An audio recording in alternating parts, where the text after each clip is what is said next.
I want to explain something. The people that you see leaving, because nobody ever leaves. And when they do, I finish up quick, believe me. But I couldn't take pictures at the beginning. So I take them at the end sometimes. If I'm late, the plane gets late, you get delayed, lots of things happen. There's a little hurricane going on in Florida, as you know. And so what they do is they say, oh, please come up now at the end of my speech. I said, don't do that, because it looks like they're leaving, like your husband who owns this place. That incomprehensible word salad was Donald Trump trying to explain away the fact that people were leaving his rally today in Michigan. And so to give himself some cover here, he spewed out a bunch of random words that I must have listened to at least 6 times in an effort to find some coherent through line, but couldn't. Ultimately, what I assume he wanted to say was that somehow the people who he was referencing having left his rallies weren't actually leaving. Only small problem, there is video footage of exactly that. Take a look at this clip and pay particularly close attention to the sound of Donald Trump's voice on the loudspeaker while these folks are exiting out of the building.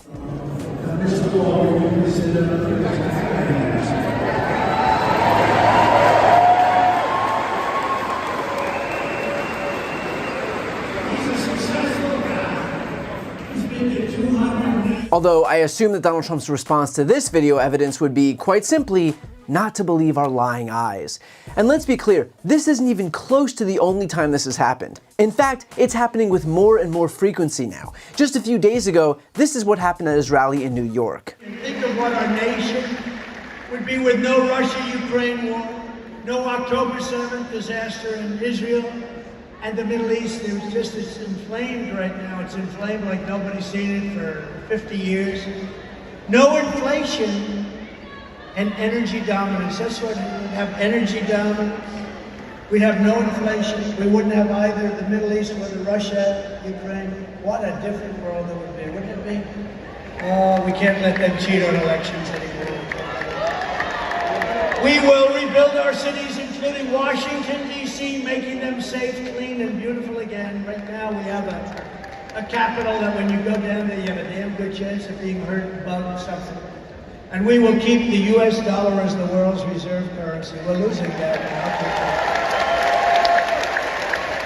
And the amazing thing about this is that while it would normally not be an issue, Trump makes it an issue because he's just that insecure about crowd size. Honestly, no one would usually give a shit if people leave a rally early, but Trump has proven that it's really all he cares about. And so as a result, Kamala Harris was able to harness that insecurity to show just how weak-willed and impulsive Donald Trump is. And I'll tell you something, he's going to talk about immigration a lot tonight, even when it's not the subject that is being raised. And I'm going to actually do something really unusual, and I'm going to invite you to attend one of Donald Trump's rallies, because it's a really interesting thing to watch. You will see during the course of his rallies, he talks about fictional characters like Hannibal Lecter. He will talk about windmills cause cancer.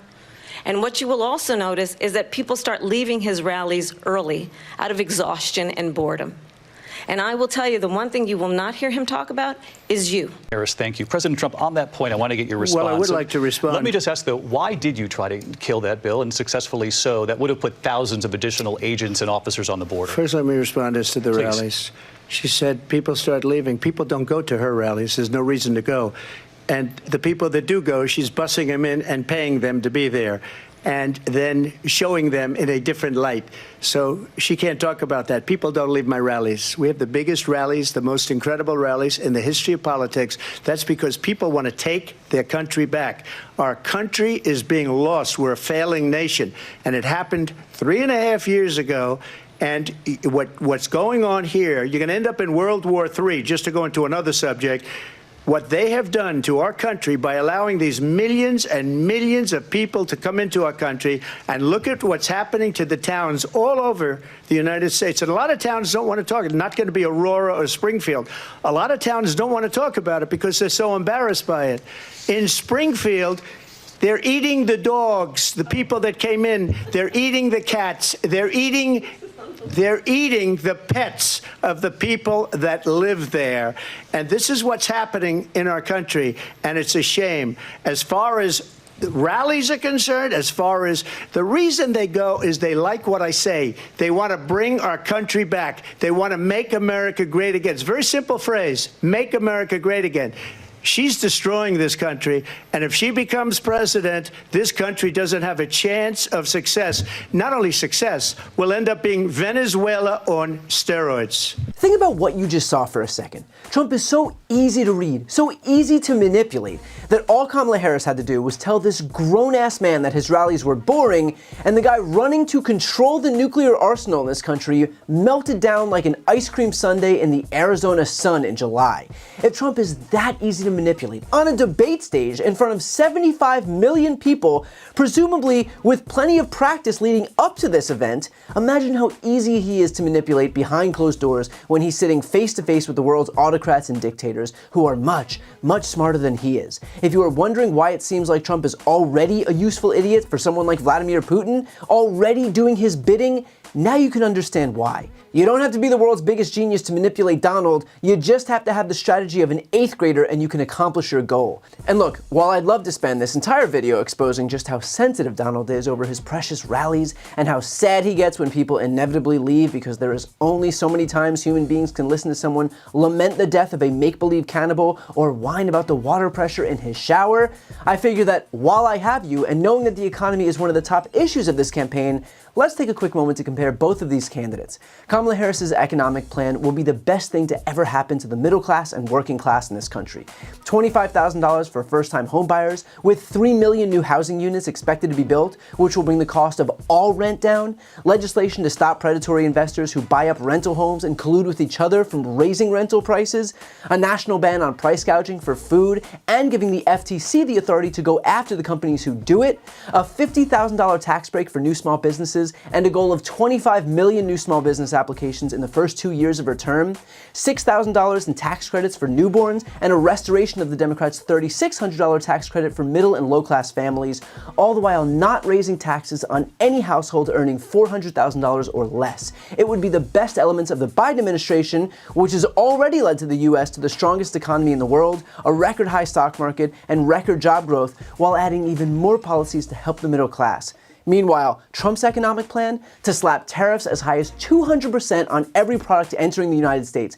And guess who pays the increased costs? American consumers. Meaning his economic plan is a promise to pay more for nearly everything you buy. This after years of Republicans wailing about high prices, now they're going to help promote the candidacy of someone who will ensure that all of those prices will skyrocket, all because he doesn't understand how tariffs work. Is that a risk that you're willing to take with your bank account?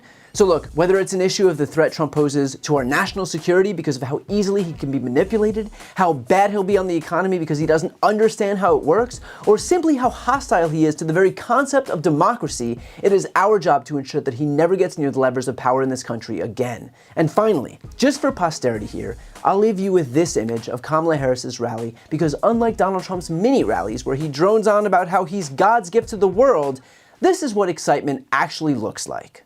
So Arizona, bring that joy with you, bring those smiles, bring that positive future as you join me in welcoming the next President of the United States, Kamala Harris. Freedom, freedom, I can't move.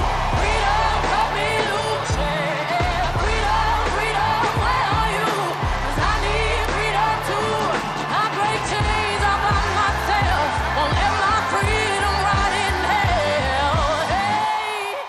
Before you go, just a quick note, if you'd like to see more of my content, which is always free of advertising, sponsorships, and paywalls, please make sure to subscribe to this channel using the subscribe button right here on the screen.